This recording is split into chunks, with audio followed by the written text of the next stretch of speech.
Hello, friends. With the recent India Pak tussle and Operation Sindoor, we have seen the importance of missiles, right? So आज हम लोग missiles के बारे में बात करेंगे। इंडियन मिसाइल्स, क्या क्या मिसाइल्स है इंडिया में, अग्नि 5 क्या है, प्रलय क्या है, ब्रह्मोस क्या है, ठीक है। बदलते जियोपॉलिटिक्स के दौर में ये सिर्फ डिफेंस नहीं, एक डोमिनेंस है। तो चलिए इस फायर पावर को हम लोग डिकोड करते हैं आज। So when we talk about missiles, missiles क्या चीज़ है, ठीक है। तो it is a self propelled guided weapon with 5 components, ठीक है। तो मिसाइल का एक हम लोग ने ये बनाया है। तो मिसाइल्स में क्या क्या होता है, एक होता है गाइडेंस, ठीक है। गाइडेंस होता है जो फ्लाइट को कहाँ पे लेके जाना है तो गाइड करना है, और टारगेटिंग तो कहाँ पे जाके उसको ड्रॉप करना है मिसाइल को, ठीक है। फ्लाइट का सिस्टम होता है, इंजन होता है, और एक होता है वॉरहेड। तो वॉरहेड में जैसे आपका न्यूक्लियर मिसाइल भी हो सकता है, टैक्टिकल मिसाइल भी हो सकता है, ओके। तो कोई भी वॉरहेड वहाँ पे होता है। तो ये एक फ्यूल होता है, और फ्यूल हम लोग का मेनली सॉलिड फ्यूल यूज़ होता है, और लिक्विड एंड क्रायोजेनिक, ठीक है। तो सॉलिड एक फ्यूल हुआ, लिक्विड फ्यूल और क्रायोजेनिक, ठीक है। एकदम कम टेम्परेचर में जो लिक्विड नाइट्रोजन हम लोग रखते हैं या लिक्विड हाइड्रोजन रखते हैं, उसको क्रायोजेनिक फ्यूल भी कहा जाता है। Now will see what are the key features of Indian missile system, ठीक। तो इंडियन मिसाइल्स में जैसे अग्नि 5 है, ब्रह्मोस है, इनका प्रिसीजन पिन पॉइंट है। जैसे हम लोग ने देखा ऑपरेशन सिंदूर में किसी टारगेट को पिन पॉइंट प्रिसीजन में टारगेट किया गया था। High accuracy and quick deployment, जैसे सॉलिड फ्यूल जिसमें होता है, जैसे अग्नि, पृथ्वी, तो क्विक डिप्लॉयमेंट होता है। And if we use liquid fuel और क्रायोजेनिक फ्यूल, तो इट्स लिटिल टाइम टेकिंग। जैसे लिक्विड फ्यूल को प्रिपेयर करो, फ्यूल करो, फिर चेक करो, फिर फायर करो। तो सॉलिड फ्यूल तो हमेशा वहीं पे रहता है, प्लग एंड प्ले टाइप का हो गया। तो लिक्विड और क्रायोजेनिक में थोड़ा टाइम लगता है, ओके गाइज। तो क्विक डिप्लॉयमेंट अगर चाहिए तो solid fuel is the best.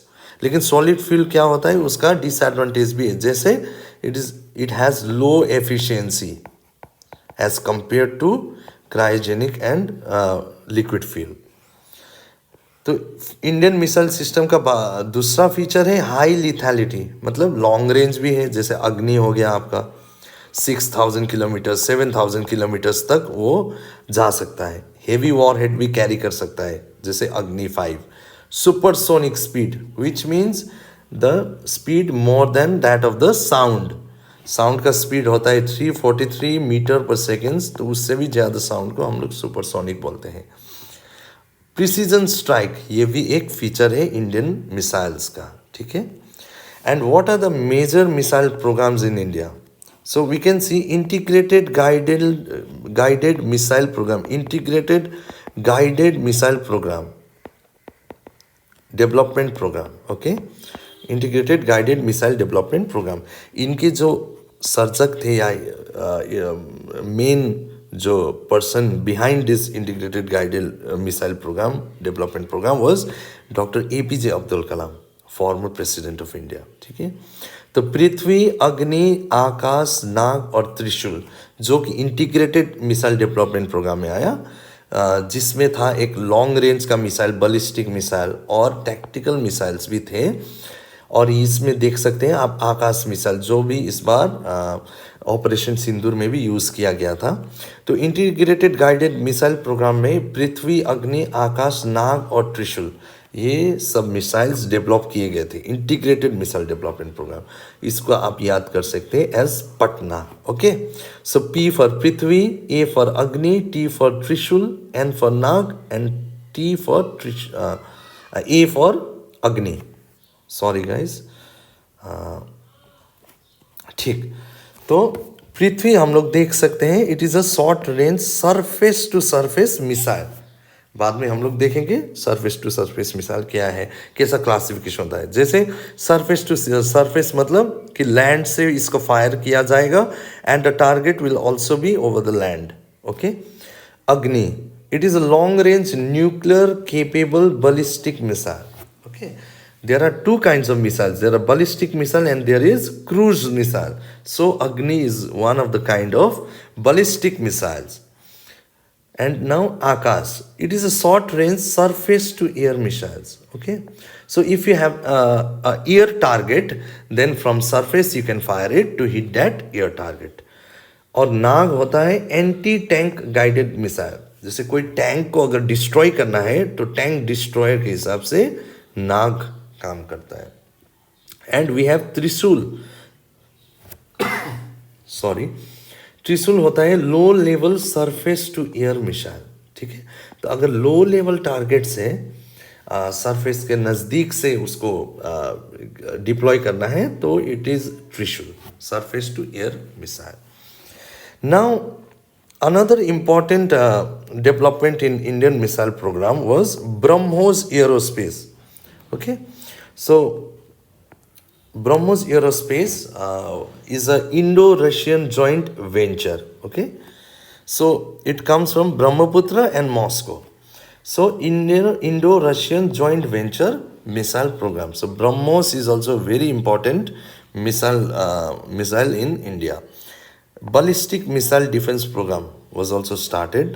Okay, and post integrated guided missile development program projects are like it is also ongoing, like Agni 5, K series, hypersonic prototypes are there. Hypersonic means more than Mach 5, more than Mach 5.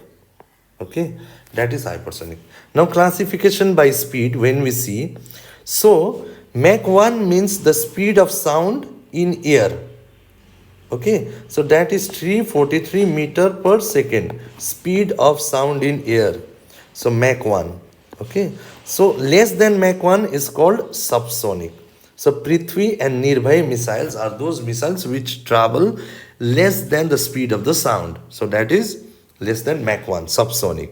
Supersonic is Mach 1 to Mach 5 is supersonic. And we have BrahMos missiles. Guys, this can be asked in the exam. Okay, hypersonic missiles are those missiles which have greater than Mach 5 speed, like Saurya, Sagarika, BrahMos 2. These all are in development phase right now. Okay, now classification by trajectory. So I have told you already that there are two kinds of missiles, mainly ballistic and cruise. So cruise missiles are mainly guided missiles like BrahMos and Nirbhay. The cruise missiles mostly in the lower surface of the Earth's atmosphere. So it is guided. It has a equipment which guides its flight.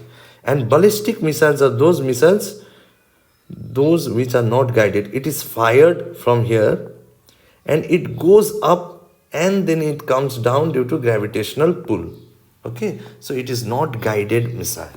Okay, and ballistic missiles are like Agni, Prithvi. Cruise missiles are like BrahMos and Nirbhay.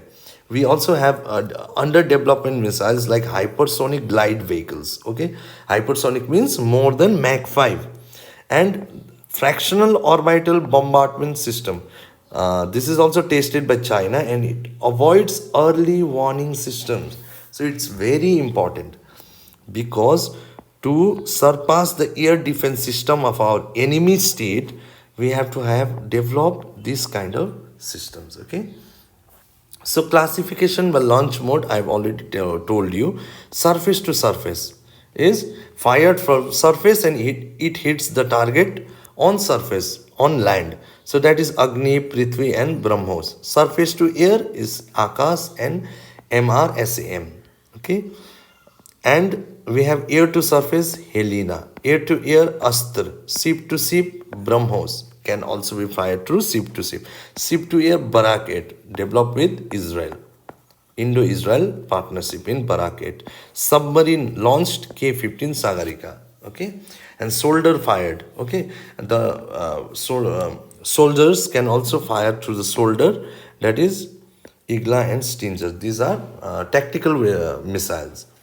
Now, what are strategic versus tactical missiles? Strategic missiles are those missiles which are used for heavy deployment, like nuclear missiles.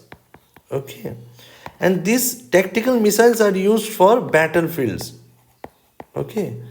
Like for quick deployment, like Prithvi, BrahMos, or Akash that was fired recently in Operation Sindhu. Okay. And Agni 5, which is a intercontinental ballistic missile that can go from one continent to another continent. Such is the force and such is the distance that can be covered. So that is strategic missile, and tactical missiles are used for battlefields, okay, and for quick deployment. Now, propulsion types, okay. Now, propulsion types means the fuels that is used, okay. Now, solid fuel is used for Prithvi and BrahMos. Okay, liquid fuel can be used for Agni, Akash, hybrid for BrahMos 2 prototype that is under development. Cryogenic, very important, that is being used by Agni 5. And ramjet and scramjet for hypersonic cruise that is under development. Now, what is ramjet and scramjet? It basically uses the atmospheric air for fuel propulsion. Okay. Whenever we fire, we need a fire or we need to start an engine, we need fuel propulsion. Okay. Only fuel अगर petrol है लेकिन उसमें आग नहीं लगा तो वो जलेगा कैसे और गाड़ी चलेगी कैसे? तो जो रैमजेट और स्क्रैमजेट है वो क्या करती है, उसको कोई कंप्रेसर ज़रूरत नहीं पड़ता. It uses the atmospheric air, okay, for fuel propulsion. तो इससे क्या हो जाता है, light weight jet fighters can be used. ठीक है, तो ये इंपॉर्टेंस हो जाता है क्योंकि उसमें प्रपल्सन, फ्यूल प्रपल्सन के लिए कोई कंप्रेसर ये सब नहीं चाहिए. तो डैट उससे क्या होता है कि लाइट वेट हो जाता है missile and also jet fighters. Now significance of Indian missile capability, it ensures strategic deterrence, okay, and it boost tactical and battlefield superiority, जो हमने इस बार भी देखा. It strengthens the coastal and air defence obviously, and it enhances air forces offensive capability. अब challenges क्या क्या है, हम लोग कोशिश कर रहे हैं कि make in India, okay, defence indigenisation हो, तो उसके लिए कोई देश पर हम लोग को निर्भर ना करना पड़े. ओके, अभी क्या क्या है challenges, dependency on imports for critical parts, delays in DRDO projects, technology transfer का इश्यू भी है क्योंकि कोई कंट्री खुल के टेक्नोलॉजी ट्रांसफ़र करना नहीं चाहती है. Okay, there are some exceptions to it. Funding constraints भी है, so there is a need for private sector and PPP models, जो कि अभी हो रहा है. ओके, और डिफेंस एक्विजिशन प्रोसीजर में भी काफ़ी चेंजेस लिया गया है. ओके गाइस, तो ये था मिसाइल पे हम लोग का एक video. So please like, share and subscribe for more such content.